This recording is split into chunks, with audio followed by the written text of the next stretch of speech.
We made our way to the reception hall, eager for the festivities of the ceremony. However, our excitement was dampened by an unforeseen issue. There was a seat reserved for my husband, but none for me. I searched fruitlessly, growing increasingly perplexed until Mary approached me. "What's wrong?" she asked, her expression half amused. "Mary, you've arrived at just the right moment. There's no seat for me somehow," I replied, frustration evident in my voice. Mary's smile widened slightly as she responded, "Somehow? There was never a seat for you in the first place, huh?" I couldn't believe what I was hearing. "What do you mean?" "My name is Sharon, a 34-year-old housewife. Peter and I have been married for 7 years, and while we've never had children, last year I finally gave birth to a precious baby girl. The journey of childbirth was arduous, but holding my daughter for the first time made it all worthwhile. Peter has been a supportive partner, always making it home at a fixed time to help with parenting duties." "Here, sis, give this to my niece," my younger brother interjected, appearing once again with gifts for my daughter. Despite his teasing, his affection for her was evident. Noel and I share a close bond, despite the 5-year age gap. We've only had each other since our parents divorced when we were young. Our mother, a hardworking woman who held multiple jobs to support us, passed away from cancer 5 years ago. Her strength and sacrifice have shaped who we are today, and I'm grateful to have shown her myself in my wedding dress. We've always supported each other, I remarked, reflecting on our tight-knit family. Our mother would be proud to see us living happily. As I playfully teased my brother about his lack of weekend plans, he dropped a bombshell. He was considering marrying someone. I was taken aback. I never expected this from my brother. It was entirely out of the blue. "Can I come over next Saturday to introduce her to you and Peter?" he asked. "Of course you can. I'll check Peter's schedule too." "Yeah, thanks," I replied.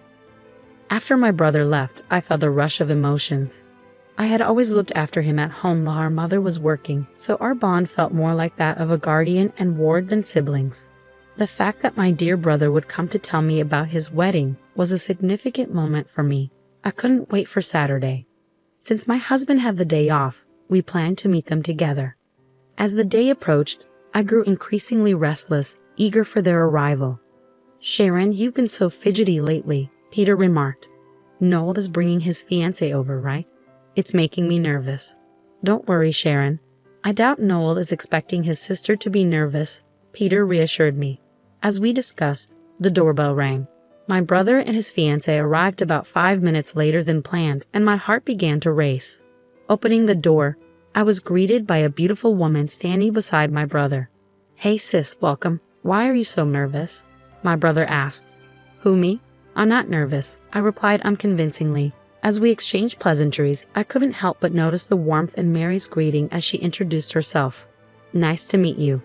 I'm Mary." "I'm Sharon, Noel's sister," I replied, trying to mask my nerves with a smile. I ushered them into the living room where my husband awaited. He gave them a quick once-over before offering to make tea. "Oh, we brought some sweets. Let's all have some," Mary suggested. "Thank you," I replied, accepting the offer to prepare tea together. Once everything was ready, we settled at the dining table and engaged in conversation. Mary, poised and beautiful like myself, appeared slightly nervous, glancing around the room. "So where did you two meet?" I inquired. "We met through work." Mary was working as a receptionist at a client's office where I was involved in negotiations. My brother explained, a hint of bashfulness in his tone. "Not only managing negotiations, but also bringing a fiancé." "Good work, Peter," my husband chimed in, lightening the mood. My brother laughed along, and Mary joined in, easing the tension. "How old are you, Mary?" I asked. "I turned 24 this year," she replied. "Ah, so she's 5 years younger than Noel, which means she's a full decade younger than me," I noted. "Are you planning on continuing to work after getting married?" "No, I'm going to quit. I don't need to work that much. Noel works at a major company, and my family is quite wealthy," Mary explained, her true colors starting to emerge. "You're not working currently, are you?" I asked. "No, I quit after giving birth to my daughter, but I was with the company for about 15 years, I explained. "Wait, 15 years? How old are you now?" Mary's tone shifted, her expression hardening. "I'm 34, I replied.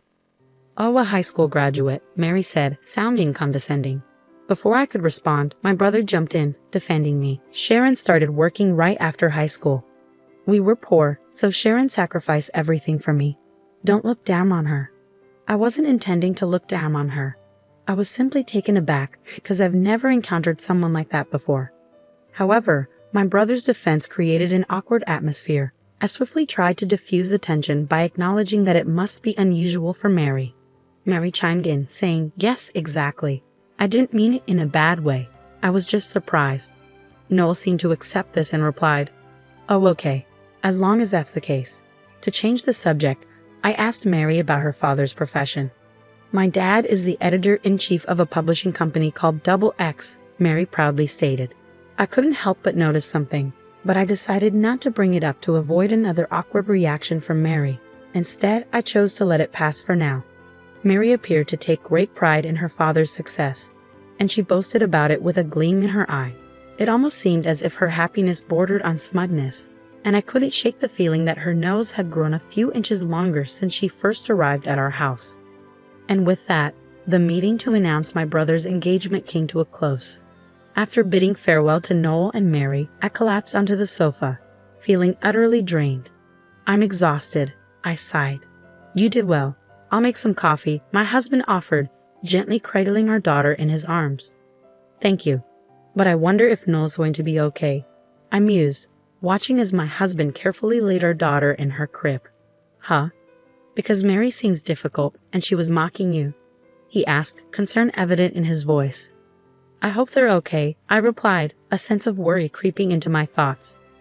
"Well, Noel did quickly point that out, so maybe that part will be okay," although I expressed my concern, acknowledging that Noel and Mary had grown up in vastly different environments, likely leading to differing values. Despite Noel's success, their diverse backgrounds could potentially lead to misunderstandings. However, I recognized that it was ultimately Noel's life, and he was the one tasked with making decisions. As his sister, all I could do was offer my support and watch over him.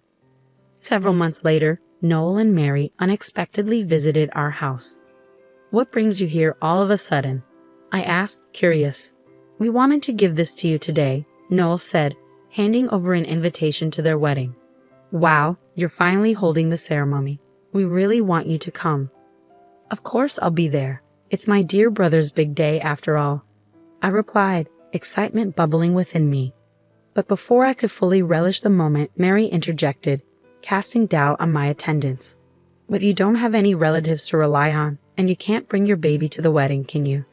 Her concern was evident, but her tone hinted at something more, almost questioning if I would truly attend. "Don't worry about it. We'll leave her with my mother-in-law," I reassured her. Mary's disappointment was palpable as she murmured, "Is that so?" "What's up, Mary? You seem down," Noel observed, sensing the shift in her demeanor. "I'm just tired," Mary replied with a forced laugh. "Yeah, it's been a rush trying to get everything done because our schedules didn't match." To alleviate their burden, I suggested, "Why don't you head home and rest?" "Thanks for the invitation." To be honest, I hesitated to spend more time with Mary, who clearly harbored dislike towards me. However, she was the woman Noel chose, so I bit back my objections about their marriage. On the day of the wedding, my husband and I arrived at the venue. Noel looked so handsome walking with Mary. As someone who had always cared for him like a mother, I couldn't help but feel moved to tears. "Mom, look at how grown Noel is," I whispered in my heart, knowing our late mother must be watching from heaven, likely emotional witnessing the ceremony. Filled with anticipation from the ceremony, we proceeded to the reception hall. Yet an unexpected problem arose. There was no seat for me. Despite my repeated searches, I couldn't find one. I had to approach the venue staff for assistance. Even after their check, they confirmed there was no seat reserved for me. "Isn't it strange that the groom's sister's husband has a seat, but the groom's sister doesn't?" my husband inquired. The staff presented the seating chart provided by Mary and Noel. Just then, Mary approached us. "What's going on?" she asked. "Good timing, Mary. There seems to be a mistake, and I don't have a seat," I explained. Mary laughed dismissively. "A mistake? There's no way. We didn't prepare a seat for you from the start." I couldn't believe what I was hearing. "What do you mean?" I asked, my voice shaking with disbelief. Mary's expression twisted into something sinister. When Noel is with you, he doesn't care about me, and he's spending all his money on his niece, Mary accused. He buys things for our daughter, but they aren't expensive, and occasionally, that's not the point. Anyway, my happiness is diminished by you. Please leave. With that, Mary glared at me with disdain. I was taken aback by her hostility. How could someone act so horribly based on misunderstandings? I hated the fact that my dear brother was marrying a woman like this. Suddenly, a man rushed towards us, exclaiming, Hey, Mary, what are you doing?" "Huh? Dad, why are you so panicked?" Mary responded. It was Mary's father, who also had connections with me. "You didn't say something rude to this lady, did you?" he demanded. "She's the annoying old hag interfering with my happy marriage," Mary retorted. "What? Apologize right now," her father commanded. Frustrated with their argument, I turned to Mary's father and bluntly stated my intentions. "Editor-in-Chief, I want to conclude my column with this week's issue. I deeply apologize. She was disrespectful." "We'll do anything. Please don't quit," he pleaded, realizing the gravity of the situation. Seeing her father apologize profusely, Mary was left in shock. Despite this incident, I found solace in my recent popularity. After successfully losing weight, I had been writing about beauty and self-care on social media. My posts about post-maternity self-care had garnered attention, making me quite popular. I earned a decent income by writing articles for a magazine where he served as the chief editor. Thankfully, my continuous contributions had significantly boosted the magazine's sales. Little did I know that Sharon's younger brother was my daughter's fiancé. "Oh, you didn't come to the family gathering, did you? You said there was no need for just a sister." "I deeply apologize if I had known it was you, Sharon," Mary's father stammered, visibly embarrassed. "Your words only serve to emphasize your poor character," I retorted, silencing him with my firm response. Mary's father could only stand there, speechless. "Anyway, I'd like to formally discuss my column with your company later." "Goodbye," I declared, swiftly leaving the venue. My husband followed suit, insisting that if I wasn't attending, neither was he. Suddenly, my brother Noel rushed over, questioning why we were leaving. I explained everything to him, and his expression turned incredulous. "What? That can't be. When I was at home, I saw a seating chart with Mary and your names on it," Noel recounted. Realizing that Mary had shown a fake seating chart to Noel, his face flushed with anger. He stormed into the reception hall and called off the engagement, stating his reasons. "I can't marry a person who treats my sister so poorly," Noel declared, his voice firm and resolute. It became evident that he wasn't the one spending extravagantly on gifts for his niece. It was Mary who had a penchant for extravagant purchases. This, combined with the lavishness of their wedding, strained their finances. Being unjustly blamed for the financial strain caused by Mary's spending habits was anything but pleasant for Noel. He realized that Mary was at fault for their predicament.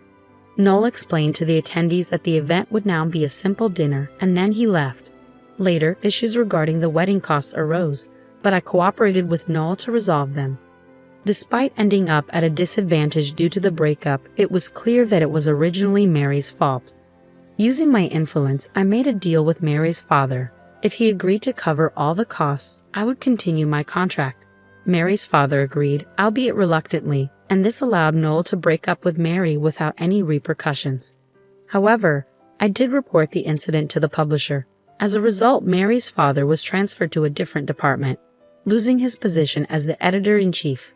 Mary was disowned by her father, who blamed her for the entire debacle, and she was forced out of the house. Despite having no access to money, she couldn't shake off her spending habits. It was a consequence of her own actions. Noel assured me, "Next time, I'll find someone who values you as my sister."